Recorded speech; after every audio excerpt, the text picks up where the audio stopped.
Selamat datang, salam sejahtera. Terima kasih karena bersama dengan saya di Nazilin Unity Channel. 7 atau 8 ahli Parlimen Perikatan Nasional bakal sokong Anwar Ibrahim. Saudara-saudara sekalian, 7 atau paling kurang 7 dan paling banyak 8 atau lebih daripada itu akan menyokong Datuk Seri Anwar Ibrahim. Dengan pertambahan itu, maka Anwar Ibrahim sudah mendapat sokongan sebanyak 8+5 sama dengan 13. 13 ahli Parlimen PN bakal sokong Anwar Ibrahim, dipetik daripada Harapan Daily. Saudara-saudara sekalian, itulah ramai penganalisis politik kata, makin Perikatan Nasional bercakap nak tumbangkan kerajaan, satu bibit mereka kata nak tumbang kerajaan perpaduan, bukan saja satu yang menyokong Anwar Ibrahim, tapi berbanyak-banyaklah pula menyokong Anwar Ibrahim. Jadi, dari mana celah Perikatan Nasional boleh menumbangkan Anwar Ibrahim? Dari mana? Itu langsung kita tak tahu. Sedangkan Anwar Ibrahim sekarang yang kita tahu sudah melepasi sangat lebih Dewan 2/3 di Dewan Rakyat. Bahkan sekarang ini kalau ditambah lagi 8, maknanya Anwar Ibrahim sudah terlampau banyak sokongan di Parlimen. Jadi dari mana celahnya Perikatan Nasional nak tumbangkan pula kerajaan? Dah hilang 13, nak tambah lagi dari mana? Saudara-saudara sekalian, pendedahan ini didedahkan sendiri. Maklumat penting, maklumat sulit, maklumat yang bocor ini, yang kita tunggu-tunggu ini, datang daripada ahli Parlimen Perikatan Nasional sendiri, bukan daripada kerajaan, bukan daripada pengamal media, bukan daripada penganalisis politik, tapi ahli Parlimen Perikatan Nasional sendiri dedah bahwa akan ada 7 atau 8 ahli Parlimen bakal menyokong Anwar Ibrahim. Jadi ini senarainya ataupun ini orang-orangnya yang mungkin akan menyokong Anwar Ibrahim. Didedahkan sendiri oleh ahli Parlimen Bukit Gantang, yaitu Datuk Syed Abu Husin Hafiz Syed Abdul Fasal. Beliau mendedahkan seramai 7 atau hingga 8 orang ahli Parlimen Perikatan Nasional bakal menyatakan sokongan terhadap Perdana Menteri Datuk Seri Anwar Ibrahim. Ramai orang kata ini mengarut, ramai orang cakap ini bohong, tapi sebenarnya begitulah yang berlaku baru-baru ini. Mula-mula ada satu orang saja dari Kuala Kangsar, orang kata mengarut, berhenti sudah, tiada lagi yang akan sokong. Datang lagi Labuan, orang kata berhenti sudah, tiada lagi yang akan menyokong. Datang lagi Jeli, selepas itu mengarut, datang lagi ini, dan akhirnya yang terbaru daripada Bukit Gantang. Orang kata dah berakhir dah sokongan tu. Akhirnya apa jadi? Tambah lagi. Kalau anda kata mengarut, mungkin anda lah yang mengarut. Sekarang kata ahli Parlimen Bukit Gantang itu ada 7 hingga 8 orang menyokong Anwar Ibrahim. Tunggu masa akan ada pengumuman dalam masa terdekat. Dalam masa terdekat tu besok, lusa atau minggu depan, tak tahu kita. Ahli Parlimen dari beberapa negeri, kerana semua mereka dari kawasan Melayu. Katanya dalam sidang akbar pada Isnin yang disiarkan menerusi Facebook Live. Nah, saudara, berani beliau membuat Facebook Live. Ini bukan satu kenyataan atau bukan satu pendedahan yang biasa-biasa. Ini pendedahan paling berani beliau. Adakah ini akan menjentik Parti Bersatu untuk memecat beliau? Kerana dengan begitu berani menyatakan ahli Parlimen dari beberapa negeri. Ini bukan daripada Kelantan lagi, bukan saja daripada Terengganu, mungkin bukan daripada Kedah, mungkin bukan daripada Perlis saja, tapi dia kata dari beberapa negeri. Dan yang menariknya, kerana semua mereka dari kawasan Melayu. Saudara, jika dakwaan beliau menjadi kenyataan, ia akan menjadikan bilangan ahli Perikatan Nasional yang menyokong Anwar adalah seramai dari 5 kepada 12 orang. Selain beliau, 4 yang lain yang turut mengambil tindakan sama adalah Datuk Iskandar Zulkarnain Abdul Khalid dari Kuala Kangsar, Datuk Dr. Suhaili Abdul Rahman Labuan, Muhammad Azizi Abu Naim Gua Musang, dan Zahari Kecik dari Jeli. Berkenaan sokongan beliau sendiri, Syed Abu Husin menjelaskan bahawa tiada pengisytiharan statutori ditandatangani dan beliau sudah pun menerima peruntukan untuk pembangunan sekolah menengah. Tahniah kita ucapkan kepada ahli Parlimen Bukit Gantang ini kerana berani mengambil risiko, berani menggadaikan segala-galanya yang beliau ada semata-mata untuk memperjuangkan rakyat di kawasan parlimennya. Tapi ramai juga orang yang tidak dapat melihat kebaikan itu. Yang mereka lihat kuasa politik semata-mata. Berhentilah berpolitik. Kalau nak berpolitik lagi, tunggu PRU 16. Tirulah seperti yang dibuat oleh Syed Abu Husin ini. Beliau tidak lagi mahu berpolitik, tapi mahu memajukan rakyat di kawasan Bukit Gantang. Saudara, beliau kata dia sudah pun mendapat peruntukan pembangunan sekolah menengah. Itu yang pertama. Yang kedua, tak perlu pun tanda tangan apa-apa, hanya perlu sokongan. Nah, bukankah itu mudah? Beliau juga menyoal tindakan Perikatan Nasional yang tidak mahu bekerja sama dengan Anwar, tetapi pada masa yang sama cuba pula menghidupkan kembali Muafakat Nasional. Sampai Zahid kata, PAS ini dah mula terlalu gila talak. Zahid kata, PAS gila talak. Sudah berkahwin dengan Bersatu, nak kahwin semula. Nak kahwin semula, rujuk semula pada UMNO pula. Tapi kata Zahid, jangan lagi mengencingkan Barisan Nasional, kata beliau. Beliau tidak mahu lagi tertipu, kata beliau lagi. Kata Ahmad Maslan, sudah baik-baik di dalam kerajaan, sudah ada peluang untuk memulihkan UMNO dan Barisan Nasional, kenapa pula nak jadi pembangkang lagi, kata beliau. Dan Ahmad Maslan kata, bukan mudah jadi pembangkang, terutamanya untuk membangunkan kawasan mereka. Jadi, buat apa lagi nak menyokong Muafakat Nasional, kata Zahid Hamidi. Selain itu, Syed Abu Husin turut mendakwa bahawa beliau tidak melanggar perlembagaan Parti Bersatu dengan menyokong Anwar. Saya tidak melanggar peraturan parti sebab dalam perlembagaan Bersatu tidak melarang sesiapa untuk berikan sokongan kepada Perdana Menteri. Jadi, apa yang saya lakukan tidak melanggar peraturan parti.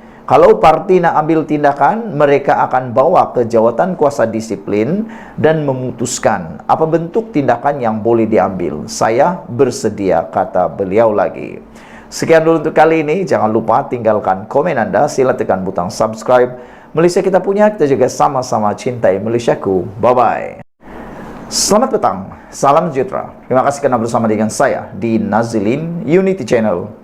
Saudara-saudara sekalian, seminggu atau beberapa hari selepas ahli Parlimen Bukit Gantang Syed Abu Husin memberi sokongan kepada Anwar Ibrahim, ini yang terjadi kepada beliau. Beberapa waktu yang lepas, ada beberapa pemimpin Parti Bersatu di kawasan Bukit Gantang meminta supaya ahli Parlimen ini, iaitu Syed Abu Husin, berhadapan dengan para penyokong atau pengundi di Bukit Gantang. Mereka menyeru supaya Syed Abu Husin berdebat, berpidato ataupun berminda dengan ahli-ahli pengundi yang ada di Bukit Gantang. Namun demikian, apa yang dijawab oleh Syed Abu Husin ini adalah jawapan yang ditunggu-tunggu oleh rakyat Malaysia. Ini yang terjadi pada dia. Lama kita tunggu, di mana dia hilang, di mana dia pergi, adakah dia sedang dalam keadaan yang susah? Rupa-rupanya bukan tambah susah, tapi dia makin selesa. Kenapa? Kerana kini dapat membantu rakyat di kawasan Bukit Gantang dengan lebih mudah kerana bakal atau sudah dapat peruntukan parlimen. Saudara-saudara sekalian, kata Syed Abu Husin, tiada niat cabar pengundi Bukit Gantang. Itu daripada beliau. Ahli Parlimen Bukit Gantang, Datuk Syed Abu Husin Syed Abdul Fassal memohon penduduk di kawasannya membenarkan beliau menghabiskan penggal sebagai wakil rakyat. Wakil rakyat daripada Parti Pribumi Bersatu Malaysia Bersatu itu, walau bagaimanapun memahami, sekiranya ada dalam kalangan penyokong dan rakyat yang marah dengan tindakan tersebut. Tapi bagi saya, selagi beliau tidak keluar daripada Parti Bersatu, itu tidak menyalahi undang-undang. Itu yang pertama. Dan yang kedua, pengundi di kawasan Bukit Gantang sepatutnya melihat perkara itu dari sudut yang positif. Beliau sanggup menggadaikan maruah, beliau sanggup menggadaikan prinsip, beliau sanggup mengambil risiko paling besar sekali dalam karier politik beliau. Karena kita tahu, beliau besar kemungkinan, 100% besar kemungkinan tidak akan dicalonkan lagi dalam pilihan raya akan datang. Dengan kata lain, karier politik beliau sudah terkubur sepenuhnya untuk bersama Parti Bersatu. Tapi dia sanggup mengambil risiko itu. Kenapa? Karena hanya satu sebabnya, untuk memperjuangkan para pengundi dan rakyat di kawasan Bukit Gantang. Beliau semata-mata mahu mendapatkan peruntukan itu bagi membantu rakyat di Bukit Gantang. Dan sepatutnya kalau rakyat dapat berfikir dengan lebih waras, para pengundi di Bukit Gantang, mereka bukan sahaja patut menyalahkan Datuk Syed Abu Hussein, tetapi turut patut bertanya, patut mempertanggungjawabkan perkara ini berlaku kepada kepimpinan Perikatan Nasional dan Parti Bersatu sendiri. Kenapa mereka sehingga kini masih degil? Kenapa mereka sehingga kini masih tidak mahu membuat apa-apa perbincangan, persetujuan maupun MOU dengan Kerajaan Perpaduan? Kalau mereka buat itu, pasti tidak akan berlaku perubahan sokongan seperti ini. Jadi, Syed Abu Hussein sebenarnya hanya mahu berjuang untuk rakyat di sana. Yang lain masih ego, masih degil, dan sebagainya. Namun, beliau menegaskan tidak sama sekali berniat untuk mencabar pengundi di Bukit Gantang selepas mengisytiharkan sokongan kepada Perdana Menteri Datuk Seri Anwar Ibrahim. Kata beliau, yang pertama, saya tidak berniat untuk mencabar. Apa guna saya cabar pengundi saya? Kata beliau. Yang kedua, mereka yang bawa spanduk ini melahirkan rasa tidak puas hati, mungkin dia daripada parti, kata Abu Hussein lagi. Dengan kata lain, mungkin mereka bukan penduduk kebanyakan di kawasan Bukit Gantang. Mereka ialah orang parti. Maksud orang parti ialah mereka berjuang untuk parti itu semata-mata. Tetapi ramai juga yang masih menyokong saya, kata beliau. Betul lah. Saya rasa masih ramai yang menyokong beliau ini. Bahkan masih ramai yang mungkin tak nak menyokong tapi minta pula duit. Itu lebih parah.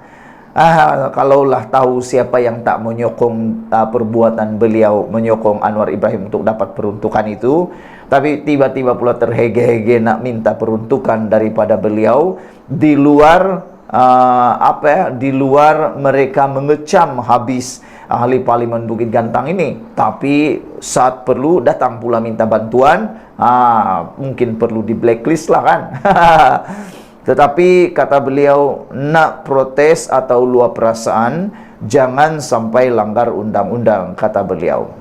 Jangan sampai kumpul ramai-ramai buat mogok.